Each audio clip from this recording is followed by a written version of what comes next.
Cricket, धर्म और बॉलीवुड। लगता है ना कि इन तीनों का आपस में क्या ही लेना देना होगा।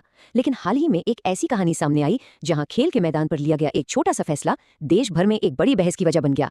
ये कहानी भले ही छोटी सी हो, पर इसके पीछे जो सवाल हैं वो काफी गहरे हैं। तो इस पूरी कहानी में कह सकते हैं 3 मेन कैरेक्टर्स हैं। एक तरफ है एक इंटरनेशनल क्रिकेटर जिनका एक टीम से दूसरी टीम में जाना कोई नई बात नहीं थी। दूसरी तरफ है एक जाने माने कथावाचक, और इन दोनों के बीच में खड़ा हो गया एक ऐसा विवाद जिसने सबका ध्यान अपनी ओर खींच लिया।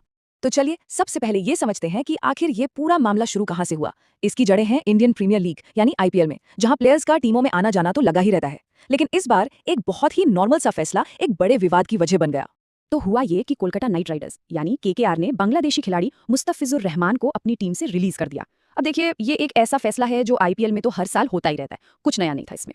लेकिन क्रिकेट की इस आम सी खबर पर एक ऐसे इंसान की नजर पड़ी जिनकी शायद किसी ने उम्मीद भी नहीं की थी। धार्मिक कथावाचक देवनंदन जी ने इस पर एक बयान जारी कर दिया, और बस यहीं से ये पूरा मामला क्रिकेट से निकलकर सीधी धर्म और भावनाओं के मैदान में जा पहुंचा। तो देवकीनंदन जी ने आखिर कहा क्या? इंटरेस्टिंग बात यह है कि उन्होंने अपनी बात किसी आलोचना से नहीं बल्कि तारीफ से शुरू की। जी हाँ, उनके बयान का पहला हिस्सा असल में एक तारीफ थी।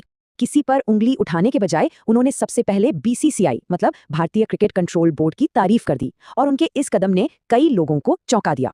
उन्होंने कहा कि वो बीसीसीआई के इस फैसले का स्वागत करते हैं और सनातनियों की भावनाओं को समझने के लिए बोर्ड के आभारी हैं।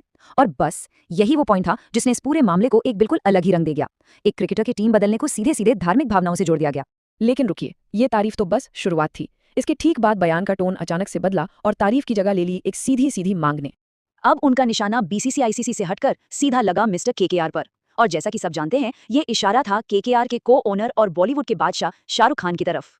उनके बयान का जो अंत था वो एक तरह से चेतावनी जैसा था। उन्होंने कहा कि मिस्टर केकेआर ने अब तक माफी नहीं मांगी है, और फिर एक बहुत बड़ी बात कही, आप देश से बड़े नहीं हैं। तो देखिए, इस एक लाइन में माफी की मांग भी है और एक बहुत बड़ा मैसेज भी छिपा है।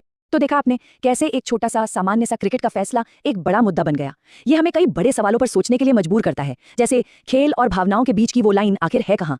पब्लिक फिगर्स की क्या जिम्मेदारी बनती है? और सबसे बड़ा सवाल, क्या हर चीज को धर्म के नजरिए से देखना सही है? इसका कोई आसान जवाब तो नहीं है, लेकिन हाँ, सोचने के लिए बहुत कुछ है।